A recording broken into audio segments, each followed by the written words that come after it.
परिवर्तन करने के लिए एक छोटा सा काम करना पड़ता है। जिन चीजों का आप परिवर्तन कराना चाहते हैं, उन चीजों पर समाज में बहस करना शुरू कर दीजिए।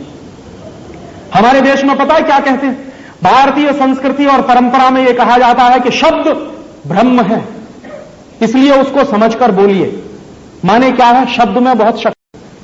तो अगर शब्द में शक्ति है, और शब्द की शक्ति कितनी जबरदस्त होती है, इस देश में आपको दो ही उदाहरण मैं दूं कि भगवान कृष्ण अर्जुन को उपदेश दे रहे गीता का। क्यों? क्योंकि गीता शुरू होने के पहले अर्जुन युद्ध लड़ने के लिए तैयार नहीं है, कायर है, कमजोर है, नपुंसक है, और कह रहा है कि उन कौरवों को क्यों मारूं और कैसे मारूं, ये तो मेरे अपने भाई बांधव हैं। कृष्ण उसको समझा रहे हैं कि ये तुम्हारे भाई बांधव नहीं है, ये अधर्मी है, इन्होंने नाश किया है धर्म का, इसलिए इनको मारना तुम्हारा धर्म है। लेकिन अर्जुन हिम्मत नहीं कर रहा है, बाण नहीं चल रहा है उस पर। तो कृष्ण ने सुनाई है उसको गीता। गीता माने कुछ शब्द हैं जिनसे मिलकर बने हैं श्लोक। तो शब्दों का भंडार कृष्ण ने खोला है, और उन शब्दों को सुन सुनकर अर्जुन इतना शक्तिशाली हुआ है कि फिर उसने बाण चलाए। माने शब्द से आदमी बदल जाता है। दूसरा एक उदाहरण दूं कि हिंदुस्तान में आपने तमाम राजाओं के बारे में सुना होगा जिनकी सेनाएं हार रही हैं, भाग रही हैं। राजाओं ने ललकारना शुरू कर दिया, भागती हुई सेनाएं रुक गई हैं, और फिर जीता है युद्ध। ऐसे एक नहीं सैकड़ों उदाहरण है हिंदुस्तान में।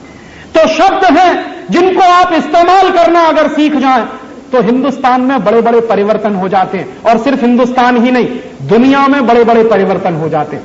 फ्रांस में क्रांति हुई थी। फ्रांस की क्रांति हुई थी 3 शब्दों के आधार पर, इक्वालिटी, फ्रेटर्निटी। ये जो इक्वालिटी और फ्रेटर्निटी क्या है, ये 2 शब्द हैं। इन्हीं दोनों शब्दों ने पूरे फ्रांस की व्यवस्था को बदल दिया था। दुनिया में किसी भी देश में आप जाइए, इतिहास उठाकर पढ़िए, हर उस देश की व्यवस्था बदल जाती है जिस देश में लोग शब्दों का इस्तेमाल करना सीख जाते हैं।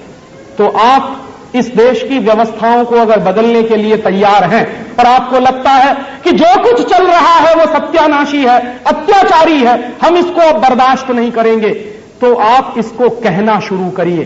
कहने में बहुत शक्ति होती है। और आप ये कहने की शक्ति के उदाहरण देखिए। मान लीजिए आपके घर में आग लगी, और आग लगी है तो आप चिल्लाते हैं, घर के बाहर खड़े हो जाते हैं, मोहल्ले में खड़े होकर चिल्लाते हैं, मेरे घर में आग लगी है, आग लगी है, आग लगी है। पूरा मोहल्ला इकट्ठा हो जाता है, और पूरा मोहल्ला जब इकट्ठा हो जाता है तो हर व्यक्ति अपनी पूरी ताकत लगा के उस आग को बुझाने की कोशिश करता। किसी के पास बाल्टी होती है, बाल्टी से पानी डालता, किसी के पास लोटा होता है, वो लोटे से पानी डालता, किसी के पास कुछ नहीं होता तो पूरे गांव में घूम घूम कर चिल्लाता है कि आग लगी है, आग लगी है, आग लगी है। आज हमारे देश में वही अंग्रेजियत की आग लगी है। हमको ये चिल्लाना शुरू करना पड़ेगा। कम से कम इसको चिल्लाना शुरू करिए, और इसके चिल्लाने में बहुत शक्ति निकलेगी। आप कहना शुरू करिए कि यह अंग्रेजियत की व्यवस्था क्यों चल रही है 50 साल से। एक साधारण सा वाक्य बोलना शुरू कर दीजिए अपने जीवन में। हर एक दूसरे से पूछिए कि 50 साल से अंग्रेजों की व्यवस्था क्यों चल रही है, 250 साल पुराने कानून क्यों चल रहे हैं, वही कानून क्यों चल रहे हैं जो अंग्रेजों ने बनाए थे।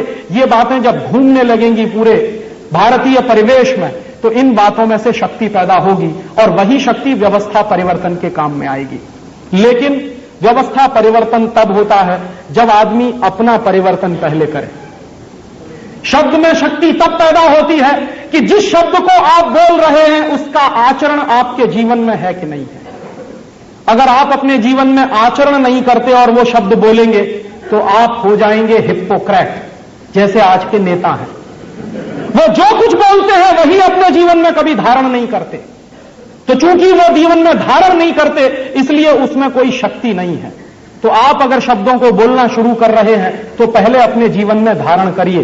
तो जब आप लोगों से कहेंगे कि अंग्रेजियत हमको नहीं चाहिए, तो आप अपने जीवन से पहले अंग्रेजियत को बाहर निकालिए।